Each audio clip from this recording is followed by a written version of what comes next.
de vuelta en Ciudad U. Mención especial para nuestro sonidista. Feliz día de nuestro sonidista, nuestro querido Santi. Y te puso un tema para... Sí, y yo sé que este tema es de Dua Lipa. Sí, ¿no? Muy bien. Porque lo he escuchado, pero la original me parece que... a ver si estoy equivocado o no. ¿Era de Elton John? ¿No?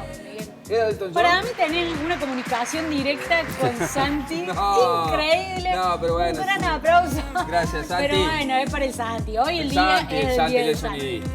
Bueno, y recibimos a Mauro. No te dejamos ni adivinar, ¿eh? Eso llega a todos los puntos de él. Yo no la sabía, la verdad. ¿Cómo están? Buenas tardes. Gracias, Mauro, por venir otra vez. Encantado. Bueno, tenemos un lindo tema. Es una palabra que se usa mucho. Yo puse mal el epígrafe, así que le digo a los productores. Es resiliencia. Resiliencia tiene 2 I, porque me faltó una. Esto se hace así, ¿viste? Directamente con la confianza que tengo con el equipo nuestro. Pero es una palabra que estamos usando, o la gente la aplica mucho. ¿Qué estamos diciendo cuando alguien dice, no, bueno, pero tenés que tener resiliencia? Claro. ¿Qué nos dice? El término resiliente se deriva de la física, ¿no?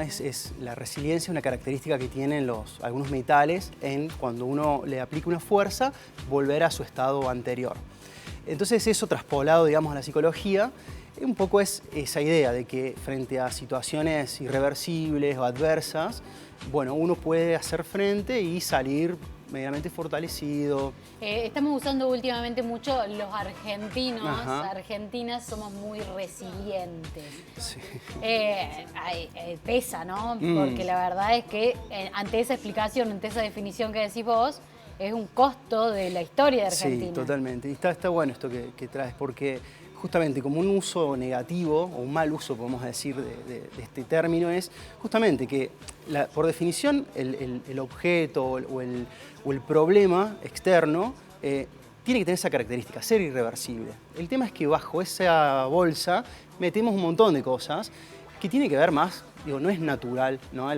Cuestiones sociales, económicas, y toda la responsabilidad recae sobre los sujetos, ¿no? Entonces ya si vos no sos emprendedor, si vos no te esforzás lo suficiente, si vos no sos tu propio jefe, si no haces todo para salir adelante... Una nueva exigencia es que seamos resilientes ahora. Exacto, como un imperativo totalmente individual, ¿no? Que pierde el foco en lo social, en el otro, y en cuestiones que a veces no tenemos control.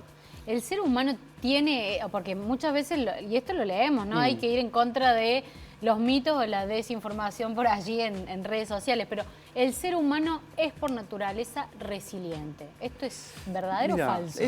El término resiliente se empieza a utilizar y se empieza a aplicar desde la psicología del yo, ¿no? Más bien esta corriente estadounidense, que busca, digamos, es una conducta, es algo que se puede aprender, que se puede entrenar, no es algo que de por sí traemos completamente, puede haber factores personales, factores individuales que nos hacen más o menos resilientes.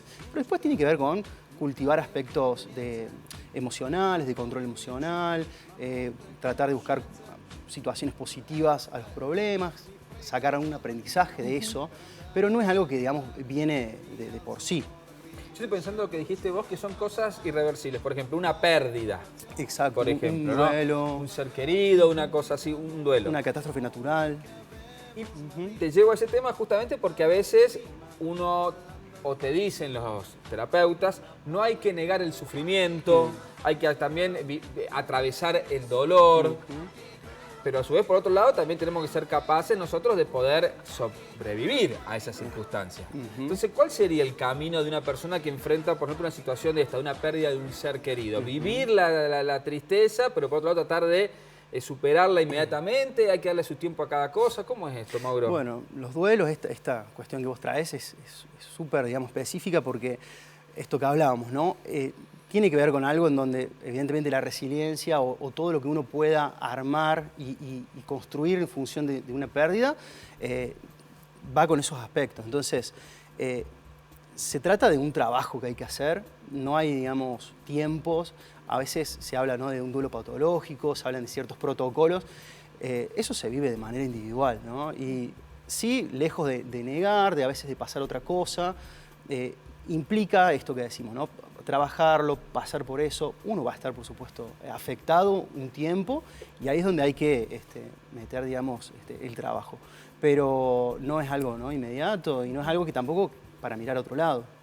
Hablábamos de este caso que pone Miguel como algo irreversible, pero después lo hemos escuchado también mucho el término en esto que vos mencionabas al principio, Exacto. emprendedores.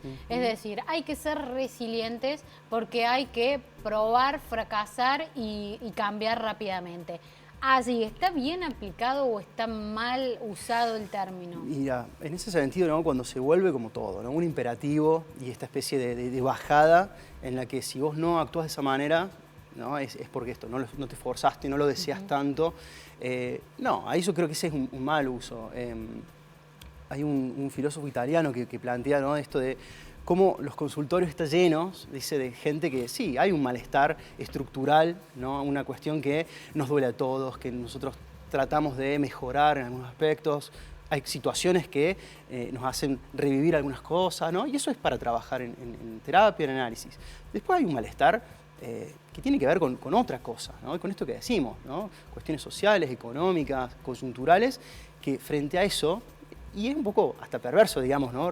Que recaiga sobre el sujeto de manera individual, ¿no? Porque se vuelve como algo natural, situaciones que en realidad no deberían ser así necesariamente, ¿no? O que podrían ser de otra manera. Yo pienso esto que se convierte por ahí este concepto o este vocablo de la resiliencia es como una especie de palabra que te repiten todos a la hora de pensar que vos estás enfrentando algún problema. Bueno, pero tenés que salir adelante, hay que ser resiliente. ¿Es como una obligación que tenemos las personas de tener que hacerlo? Se vive así, se vive como un imperativo, ¿no? Esto de soltar, ¿no? Bueno, emprender, todas estas neofrases o neopalabras, un poco eso, ¿no? Para nada inocentes y un poco en línea con los discursos dominantes, ¿no? Que no te quejes y que sigas Justamente porque produciendo. Cuando hablamos, podemos asociar esto de los discursos dominantes. ¿Y cuáles serían en esta época nuestros discursos dominantes? Bueno, somos seres de lenguaje, somos seres sociales. El discurso, las palabras no reflejan solo la realidad, ¿no? La crean, ¿no? Nosotros en psicoanálisis o bueno, en la terapia misma también trabajamos con las palabras. Entonces, si yo estoy machacándote, ¿no? Todo el tiempo, que esto, ¿no? La meritocracia, el emprendedurismo, te está yendo mal, ¿no? Bueno, a ver, ¿qué no estás haciendo? ¿Qué estás haciendo mal? Claro, ¿qué no es suficiente? Y en algún punto termina calando, ¿no? Y no digo que no hayan factores individuales que uno pueda trabajar, y seguramente hay algo en eso en lo personal, pero no somos una isla, no vivimos aislados, no somos seres completamente individuales, ¿no? Justamente el lazo y el trabajo con otros y la realidad misma en esto que insisto, ¿no? No es así, ¿no? Eso está construido. Claro, yo veo dos por ahí, capaz conceptos que también está relacionado a este momento en el que vivimos, que hace bastante, ¿no? Lo que es productividad y exitismo, que me parece que van unidos también en la resiliencia de decir, bueno, tengo que levantarme y dar de nuevo porque hay que ser, no sabemos en qué, pero tenemos que ser productivos y exitosos. Aprovechar el tiempo, rendir, bueno, esto es lo que decíamos, ¿no? La técnica Pomodoro para ver cuántos minutos te lleva, qué me distrajo, qué no, cuánto rendí. Exacto. Esto es lo que decimos, ¿no? Que va un poco en línea con el discurso dominante, ¿no? Ser productivo, alguien que no rinde, bueno, medicamos, lo emparchamos un poco y que siga, ¿no? Porque tiene que producir, ser útil. Y ya que estás acá te aprovecho también, ¿estos rasgos los ves en el consultorio habitualmente? ¿Aparecen más de lo que aparecían antes? Mira, no sé si antes o más, pero sí es algo que cada tanto aparece, se escucha mucho, ¿sí? Es muy recurrente, este sufrimiento en función de cuestiones que uno no puede manejar, y sobre todo ahora, ¿no? Y desde hace un tiempo en aspectos económicos, socioeconómicos, como hay cuestiones que ya están por fuera de nuestro control, ¿no? Y eso, sin embargo, bueno, nos repercute y hay un sufrimiento, sobre todo con este discurso, de decir, bueno, pero yo podría hacer más, podría hacer menos, ¿cómo no hago esto? ¿Cómo no? Y bueno, no se trata solamente de una cuestión de voluntad, ¿no? O de querer. ¿Cómo lucha eso con, bueno, porque está la otra línea, ¿no? Todo también, aprovechar el tiempo, estar en el presente, vive tu momento, hay que descansar, hay que trabajar el cuerpo, hábitos saludables, digo, hay otra línea que te lleva a repensar todo eso también. ¿Cómo se lleva eso todo adelante? Y me parece, ¿no? Esa búsqueda de equilibrio, pero entendiendo esto, de que no basta a veces solamente con desearlo mucho, no basta solamente con quererlo, es muy importante, pero también hay otros factores que inciden, ¿no? Y en ese punto me parece que esto, ¿no? El lazo, el trabajo colectivo, la organización, el descansar a veces en alguna red, tener alguna trama de apoyo, eso es importante para no encontrarse solo, porque al final la solución que se exige termina siendo como biográfica, ¿no? Recurrir a lo que uno tiene, y no todo el mundo parte de los mismos lugares, ¿no? Entonces en esos recursos a veces está la diferencia. Entonces apoyarse en los demás. Mauro, muchas gracias por charlar, por venir aquí al programa como siempre, y con este tema, ¿no? Porque lo elegimos, un poco lo propusiste vos, pero nos pareció esto muy acertado porque aparece como uno de los mandatos de la época, ¿no? De que uno tiene que estar siempre, como decimos, o productivo o resolviendo lo que la vida nos pasa, que se trata de eso, ¿no? Pero a veces sin herramientas, o depende de cada persona, el grado de respuesta que pueda tener. Tal cual. Hay que organizarse porque la salida es colectiva. Bueno, de forma muchísimas colectiva, gracias. eso me voy a Ahí quedar está. con esa idea Sí, también, que con es lo que esa nos cuesta idea, mucho en porque estos tiempos, la ¿no? resiliencia no depende absolutamente de lo que uno pueda. Exacto, ¿no? Y ese es lo que buscan, ¿no? Que caiga la responsabilidad en el individuo solo, ¿no? Y que todo tenga que ver con si uno lo realiza o no, si uno puede o no, lo quiere o no, y no solamente se trata de eso. Gracias, Mauro, y como siempre no descartar que si uno necesita rever estas cosas, está bueno recurrir a un profesional, a hacer terapia. Para eso están. Nosotros acá hacemos terapia constantemente. Sí, igual también cada uno tiene su terapeuta acá. Totalmente. También, ¿no? Gracias, Mauro. Gracias a ustedes. Hasta la próxima. ¿Random? Bueno, vamos al random. Dale.